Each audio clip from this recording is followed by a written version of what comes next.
Hello everybody, welcome back to another video, and today I wanted to actually talk more about what I brought up in my World of Darkness theory.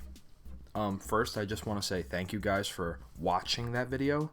The video has done really well, and I'm really happy that video did well.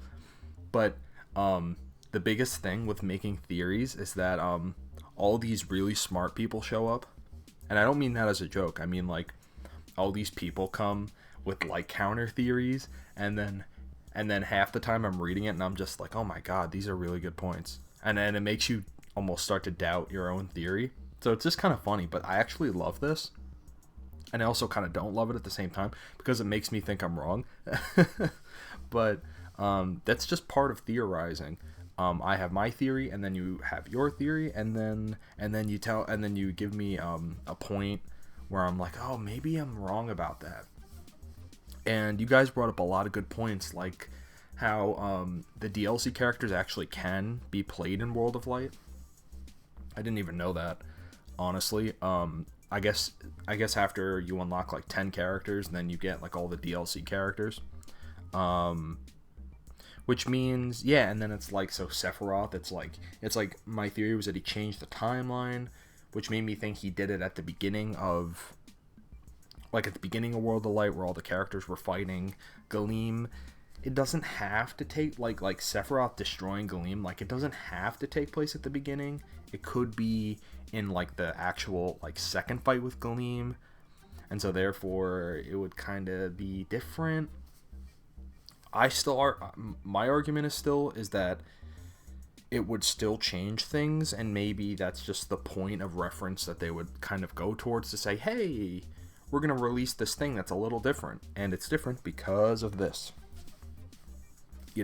And yeah, so everything you guys told me was really good. But anyway, that's not the point of this video. I just wanted to say thank you guys for commenting, for interacting with my video. It's really cool to see that. But what I want to talk about today is what would be... So I said that my theory is that I think we're going to get a World of Darkness expansion pack. So this would be paid DLC for Smash Ultimate. And the reason I had this theory is because, so Mortal Kombat 11 actually did an expansion pass, $40, and it was a new story. So basically, the story was and it took place after the story mode, the regular story mode, and it included the DLC characters. And you get to play as, a couple other characters, I think. But overall, they included the DLC characters into the story mode, and, they added like 3 new characters. They added a bunch of stages. They added a new finisher for everybody, even though that's not part of the expansion pass, but it was just part of the update in general. And then they did stage fatalities, and I believe every stage in the game has a stage fatality, and I don't think you had to pay for that either. I think that was just part of the game. And that got me thinking. I was thinking, that would be a really cool thing for Nintendo to do with Smash Ultimate. Because here's the thing, right? Sure, we got a bunch of Echo Fighters, for example, in base roster, right? But we haven't gotten the Echo Fighters since. And more Echo Fighters would be so cool, but they're just not doing it. And I think there's a reason for that. So let me just say outright what I think this expansion pass would be. World of Darkness expansion pack. I think it would kind of be like what they would add to Smash Ultimate's base game if they had like more time, essentially. So what I think this means is every character in the game, for example, could maybe get like more colors, or one new color, or maybe they would all get like one alternate costume. Maybe we would get like a bunch of Echo Fighters, maybe like 3, 4, or 5, or they could do 1 or 2, and then they could do modes. Because the thing is, in this expansion pass, they can literally do whatever they want. I think the big draw, and I'll get to the big draw in a second, but I think the big draw will be, like, half of it will be this story mode, this new story mode. And will it be like Subspace Emissary in Brawl? Honestly, even though this is my theory and I can say whatever I want, I still want to be realistic. And I just don't know if that's going to happen, right? I don't know if they're going to do a Subspace 2 with like an hour of cutscenes. Like, I think that would be perfect. Though, like, in terms of like excitement, and I think like everybody would buy it, right? And making money with something like this is the point. But then again, they don't have to do it. It could just be World of Light, but again, with new areas, new boss battles. That sounds like a lot of hard work in and of itself, right? They have to make new spirits too, I think. I think they have to make a lot of new spirits if they want to do that.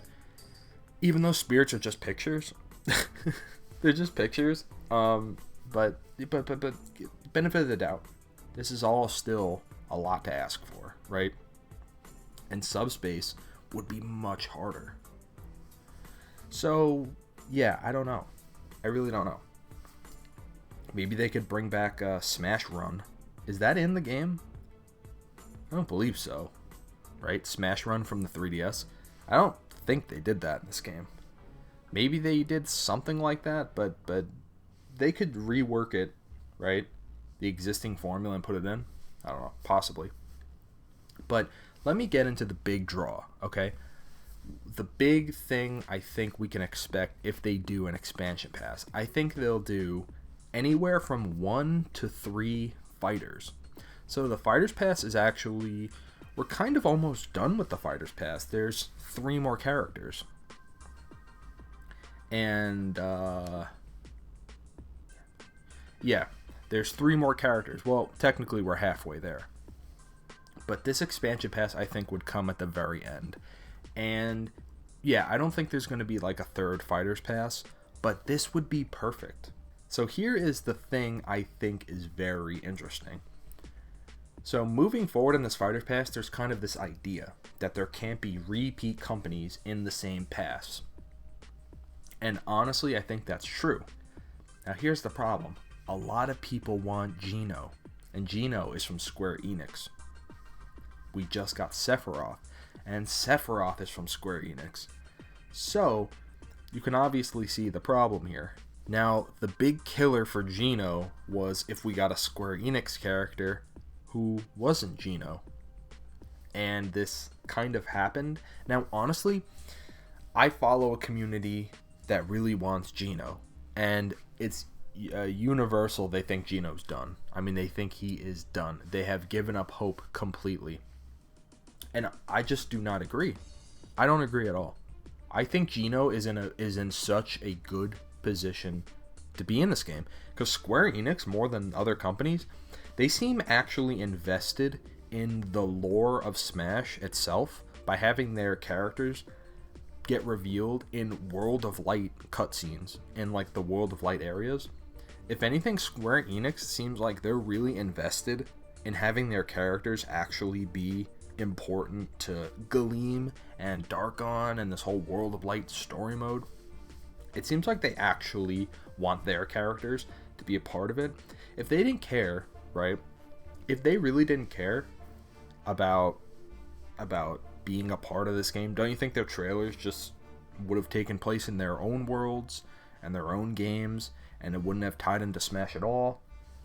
Like, they didn't have to do this, right? Dragon Quest Heroes. There's a lot that goes on in his game. I played that game, actually. I played it because of Smash. It's actually a really great game. But a lot happens in those games. His trailer could just take place in his own world, in his own game. But they didn't do that, right? Sephiroth, he doesn't have to show up to Gleam and slice it in half with all these other third-party characters. The biggest thing, I think, honestly, the thing that sells this for me is that in Sephiroth's trailer, there are so many third-party characters in the trailer. It almost makes me think maybe Nintendo didn't actually have to ask these companies if their characters could be in this trailer. Perhaps it was just part of the contract, because maybe Sephiroth's inclusion in like this World of Light thing, maybe this is actually a World of Light and World of Darkness thing, and maybe because of that, here's a little bit of speculation on my part. I honestly think that this World of Darkness expansion was part of the deal. So I think on top of having your character in the game, having a spirit board, having a stage, having music, I think having like an area in World of Darkness in this expansion pass to come later, I think this was part of the deal. Which means, you know, for example, we're going to get a Banjo-Kazooie area with extra Banjo-Kazooie spirits. And maybe a boss battle. I personally think that this was part of the deal. So perhaps this Sephiroth trailer, maybe Nintendo didn't even have to go out of their way to ask if they can use Sonic and Richter. I mean, it's Square Enix, Sega, Konami, and Microsoft for Banjo, Castlevania, Sonic, and Square Enix. It's all in this trailer, and that makes me think maybe they didn't even have to get permission, because maybe this World of Darkness thing was just part of the deal, and maybe this reveal trailer is part of it, and maybe they didn't even have to ask because it was part of the contract to begin with. That it was just like, hey, this trailer is gonna be canon to World of Light, and you signed a deal with us that said your characters will appear in the World of Light expansion. So your characters are showing up in the trailer. You know, I think this was probably all part of the deal, you know. Of course, we didn't know about it, because why would we know about it, right? But let me quickly get to what I think is the big draw besides the story mode, whatever it is. I think we'll get anywhere from 1 to 3 characters, right? And what I was talking about with Geno, now that Geno looks really unlikely to be in the rest of the DLC, I think this is a great thing to put Geno in. So there's pretty much exactly 3 characters that we all kind of thought wouldn't really work for DLC, because the DLC comes with a spirit board, a stage, and music. And there's pretty much exactly 3 characters that would throw that kind of out of whack, because just in general, just kind of the lack of content that would come with them. Not Geno so much. Geno, I think, has plenty of content from his game, but I think there are exactly 2 other characters that I think they would have a little bit of trouble making stuff for. And that would be Waluigi and Paper Mario. Now, Waluigi, yeah, I mean, what would his spirit board be? I'm pretty sure his song, Waluigi Pinball, I think that's already in the game. And then what would his stage be? Waluigi Pinball? I mean, I guess, but like, that's kind of a Mario Kart stage, right? Waluigi is basically the perfect character to not have that stuff. Now, I would actually argue Paper Mario is the perfect character to have a stage, music, spirit board. But I don't know. I could kind of see them just not.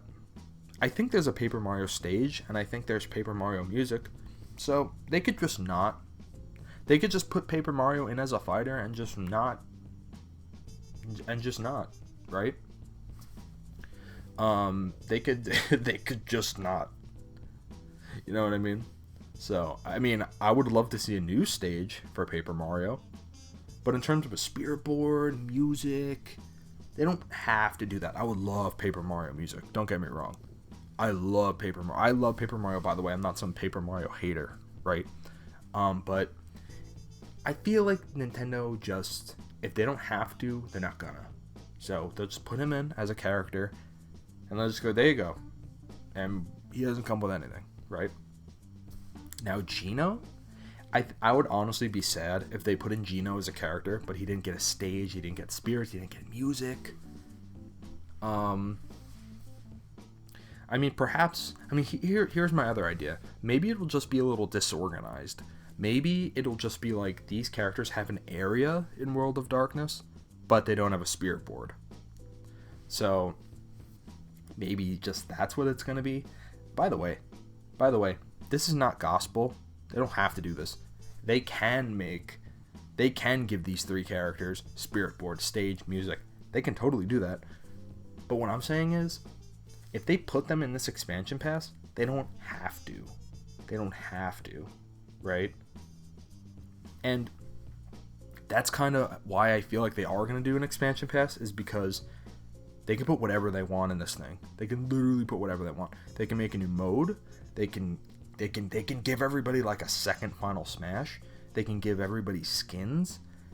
They can do whatever the hell they want. They can do, they can bring back like adventure mode from Melee. You know what I mean? Which is like classic, but it's like way cooler, right? Yeah, and they can give new side modes. It could be crazy. It could be like tennis. Like, how there's home run contests? Maybe you have to like hit a ball back and forth. You know what I mean?